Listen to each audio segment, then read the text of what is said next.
Hello ladies and gentlemen, my name is iGoRawr and welcome to Let's Auraxium, the show where I wave my planet-sidey dick around for the entire internet to see.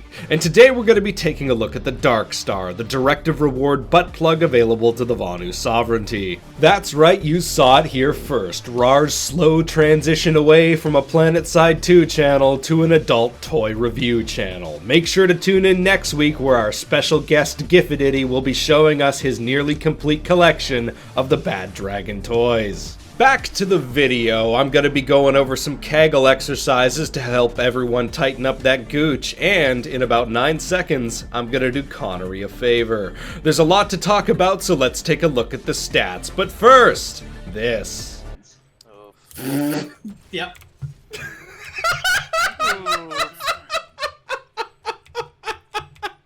I'm never gonna get mercy for what I just did to him. What did you do? You killed him with a stock rocket?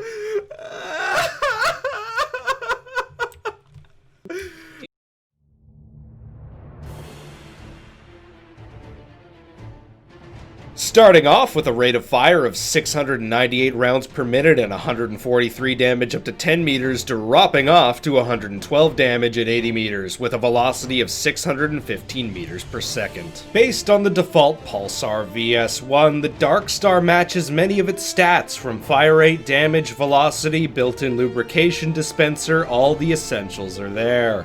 Next is a reload, recharge, cooldown, you know the bullshit that the Beetlejuice does? Yeah, it's got that. The Darkstar has a heat capacity of 1000, generates 32 heat per shot, effectively giving you a magazine size of 32 rounds. There's a delay of half a second before the weapon will start bleeding off heat at a rate of 570 heat per second. This effectively gives you a reload speed of like, fuck, man, I don't know. That's some Freddy Fish math right there. I cannot help you with that. If you screw up and fully overheat the weapon, you'll get an extra long spanking of 1.75 seconds before the weapon starts cooling down, and you must fully finish your timeout before you can fire the weapon again. It's also worth mentioning that the cooldown countdown never stops, meaning that you can essentially reload the weapon when you're dead on the floor or performing necromancy on teammates. Next is the recoil, and for me, this is the worst part of the weapon. Hello, my old friend, low recoil, high variance, we meet again. The numbers may seem tighter than similar VS weapons of this nature, but keep in mind, this is what the recoil of the gun looks like after its permanently attached forward grip and compensator are factored in. Speaking of which, when it comes to my recommendations for attachments, I highly suggest getting fucked, because after 5 assault rifle Auraxiums, apparently I'm not responsible enough to pick my own attachments. It's like somebody giving you a gift card so you can't use it on drugs, but joke's on them though. So, is this gun worth your time? Well, we'll find out in a minute, but first, the rest of the damn video. So that brings us to our final question. Is the Darkstar worth your time? And well, it's a bit complicated. At its face value, the Darkstar is a weapon that I think a lot of players are going to be interested in due to its heat reloading mechanics and 8 unique vibration patterns. A medic's hands are often busier than a box full of hamsters. Between reviving your Shreklings, putting down shield generators, switching tools, V5ing, and reloading, it can be a class that is really looking for an answer for more uptime in combat, and the Darkstar's heat reloading mechanics can seriously deliver on that at times. No matter what you are doing, the clock on that heat reloading mechanic never stops ticking, and this is easily the weapon's best feature. It will let you weave in and juggle meaningful actions, and this can just skyrocket how effective you as a player can be at some times. It is the one factor alone to me that makes the Darkstar a really potentially damn good gun, but there's all sort of little caveats to that.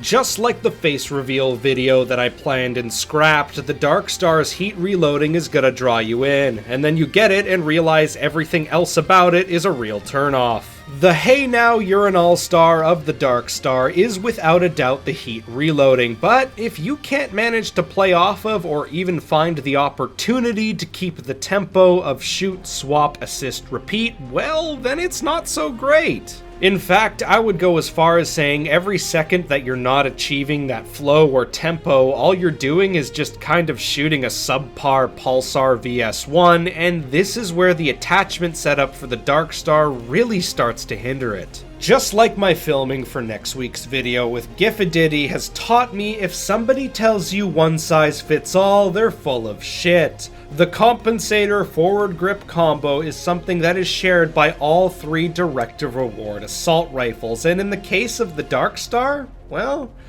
I can't help but feel like both of these attachments are actually downgrades instead of upgrades.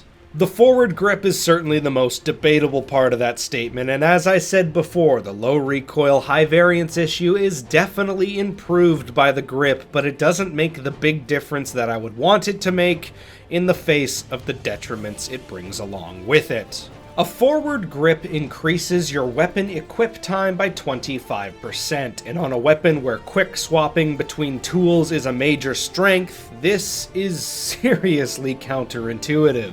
The second issue that I find completely and unforgivably detrimental to the Darkstar's performance is the compensator.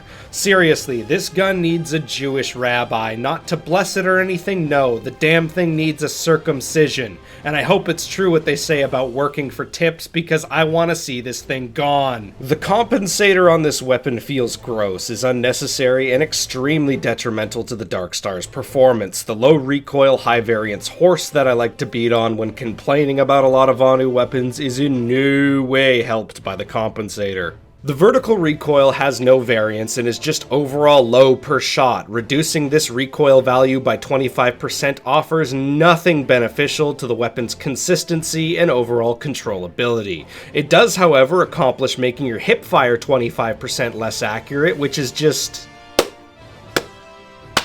well, it's like a Let's Auraxium video without mentioning the Pulsar C, it just doesn't feel right. The Pulsar VS1, the weapon the Darkstar is based off of, is a real jack-of-all-trades kind of weapon. The baseline stats are quite rounded, and your choice of a forward grip or laser sight really does help impact and tool the weapon to the role you want it to fulfill.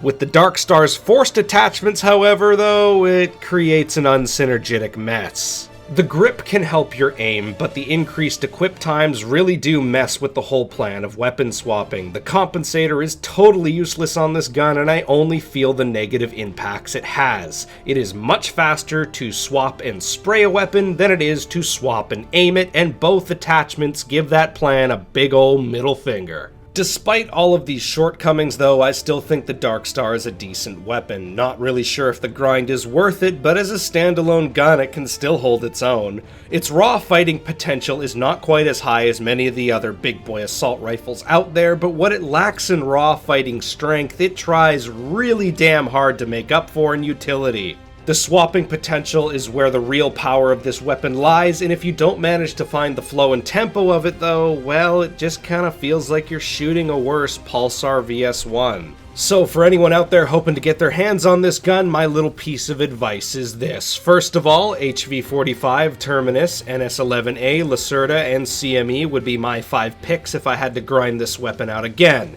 At least I think that's 5, I only write my scripts when I'm blitzed. That's for sober me to count out later. Oh, wait a minute. Let's see, that's 1, 2, 3, 4, 5. Yep, that's 5. Secondly is to use lots of lube. There's no such thing as too much. And lastly is to learn how to make the most of the Darkstar's heat reloads. The flow of bouncing between shooting and dishing out revives is difficult to maintain, but if you do manage to find the chance to get into that flow and tempo, man, oh man, can this have some serious impact on the flow of battle. So yeah, play some Doom Eternal, and that should show you how to get good at that. Anyways, that's it for this time, guys. My name's iGoRawr, and I'm gonna go have a rawrgasm. I'll see you next time.